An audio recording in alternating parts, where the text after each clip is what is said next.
Welcome back again to my channel. So mga kasukay, mga kalingap, grabe, pwede nang ihanay sa Big 3 itong sila Krista at Mikoy, no mga kalingap. Congrats kay Krista. Sa ngayon nga masasabi ko na pwede na siyang ihanay dun sa Big 3, no? Pwede na siya na yung kukumpleto sa Big 4. Sa Big 4. Pero hindi siya hindi siya love team Yan. Thank you po. Thank you. Salamat. Deserve naman po parehas. Deserve naman po parehas. Pero wala po tayong magagawa. Yun yung pinili po ni Michael. At yan po is decision po niya yun. Sa totoo lang, tingnan mo ngayon guys, hindi siya nagla-live. Walang live si Michael. Nag-live na ba si Michael?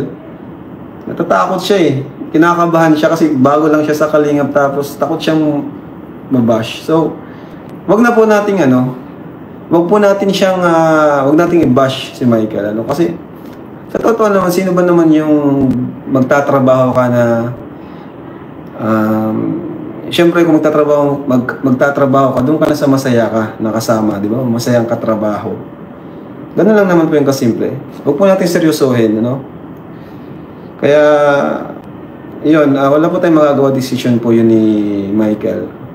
Kasi kung ako magdidesisyon tapos magkaiba naman kami ng hindi mag-work yan.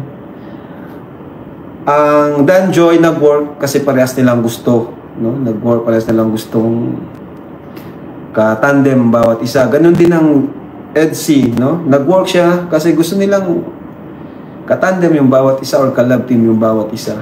Ganun po yun mga kalingap. Pero kapag may isang tao na ayaw or hindi masaya or sakto lang, wala po, di po tatagal yan, hindi tatagal. So, siya na mismo yung tinanong ko. Diba? And, sa una naman talaga, diba, ang challenge natin is, subukan lang natin yung meet din.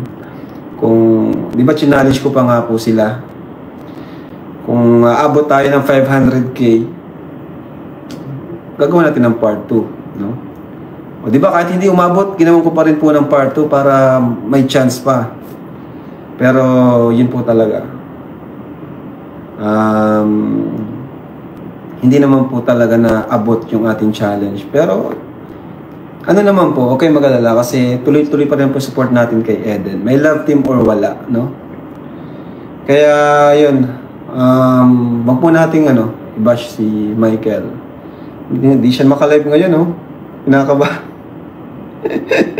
Po yung natutuwa dito sa kanila, marami yung humahanga at syempre nag-i-enjoy habang pinapanood dito. Sabi nga ni Kalinga Frab, kaya niya pinapili si Mikoy dahil syempre gusto din ni Kalinga Frab na siya mismo yung mamili. Gusto niya kung sino yung gusto niya talagang makasama sa work, Kasi isipin po natin na itong ginagawa nila ay work. Hindi love team, kundi tandem, Kasi alam naman natin yung edad ni Krista, mga kalinga. Pero kahit na ganun pa man yung edad is sobrang marami yung natutuwa, nag-i-enjoy, kinikilig sa kanilang tandem, mga kalingap. At kahit si Mikoy, si Krista talaga yung pinili niya, mga kalingap. Kaya sabi nga ni Kalingap Rob, natatakot itong si Mikoy na mag-live kasi baka daw mabash. Hindi nga siya nagla-live, mga kalingap. So pinapalipas niya muna yung siyempre marami din yung nagulat, marami din yung mga may mga excuse me po, may mga nadismaya bakit daw pinartner dito kay Krista. Ito ay mas unang ipinakilala kay Eden, mga kalingap. So, alam niyo naman, sa social media, syempre, tinitingnan din ni Kalinga Frap kung, syempre, para kung sino yung marami ang views. Kasi nagkaroon nga siya ng challenge, Nag-challenge siya na kung makaka 500,000 within, siguro 2 days o 3 days, ipagpapatuloy yung, kanilang tambalan, yung love team ni Eden at ni Mikoy, mga kalinga. Kaso nga, talagang hindi sila mas marami pa rin yung nanonood dito sa tambalan ni Krista at ni Mikoy, mga kalingap. So, syempre para kay Mikoy, mahirap din po yun, no? Kasi siya yung pinamili ni Kalinga Prab. Syempre, kung sino yung gusto mo makasama sa work, yun talaga yung pipiliin mo at talagang magaan yung loob mo, yun ang pipiliin mo, no, mga Kalingap.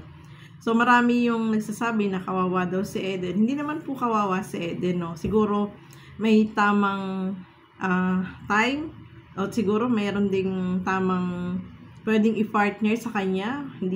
Baka hindi sila ni Mikoy, di ba? So, malay natin, mayroon dumating na yung pala yung para kay Eden. So, wag po tayong mag-alala at masaya tayo, no, mga Kalingap, na marami ding napapasaya itong tambalang Mikoy at Krista, no, mga Kalingap. Kahit na medyo itong edad ni Krista ay mas bata, pero nakikita naman natin habang pinapanood po sila, sobrang nakakatuwa, no? Nag-i-enjoy tayo habang pinapanood po sila, mga Kalingap. At masaya tayo para sa kanila. So, hopefully, itong kay Eden naman is merong tamang right man o right guy na darating para sa kanya na makatambal niya. So, marami din yung nagsasabi na napabayaan daw si Eden na pag-iwanan ng mga Kalingap Angels. So, kung hindi niyo po napanood, dati kasi si Eden noon pa man ay gusto nang magkaroon ni Kalingap Prab ng ka-love team. Pero ayaw niya kasi parang may boyfriend siya noon. Tapos, sa pabahay naman, may nabanggit si Eden na mas gusto niya daw mula sa kanya yung manggagaling yung pagpapatayo ng bahay nila. So, matagal pa naman yun, di ba? Mag-aaral pa siya. Bago mangyari yun, matagal pa. Pero sabi nga ni Kalinga Prab is pababahayan naman niya itong si Eden. At marami din yung nagrereklamo bakit daw napapag-iwanan nga itong si Eden. Sa financial naman, si Kalinga Prab is tumutulong kay Eden, especially sa pag-aaral. At saka buti na lang merong sponsor na tumutulong din sa kanya para masuportahan yung kanyang pag-aaral. Sa financial, ay nandiyan si Kalinga Prab na willing siya na matulungan itong si Eden para makapagpatuloy sa kanyang pag-aaral. Dahil alam naman natin na talagang si Eden ay kailangan niya ng support, no? At nandiyan naman si Kalinga Prab. So, sana wag niyong ibas itong si Mikoy kung ang pinili niya ay si Krista. Kasi syempre, kahit naman kung sino yung yung magaan na kasama mo, yun talaga yung pipiliin mo, no? Sabi nga niya is nag-i-enjoy siya kasama ito si Krista kapag nagbablog po sila. At lahat din ng mga kasama ay kinikilig, natutuwa sa kanilang tandem ng mga Kalingap. So, ayan, I hope na walang mambabas kasi hindi pa rin daw nag-live itong si Mikoy, baka nag-worry siya na baka mabas. So hopefully wala namang sanang ganun, mga Kalingap. So ayan, maraming salamat po sa inyong walang sawang panonood at pagsuporta sa aking mga ginagawang reaction video. So supportahan po natin Bal Santos Matubang, Kalinga Prab at Edna Vlogs at ang inyong lingkod, Gandang Emmy.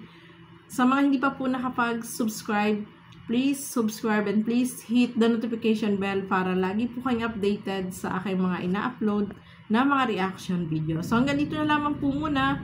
Keep safe everyone. Thank you for watching. Mabuhay po tayong lahat. Bye-bye!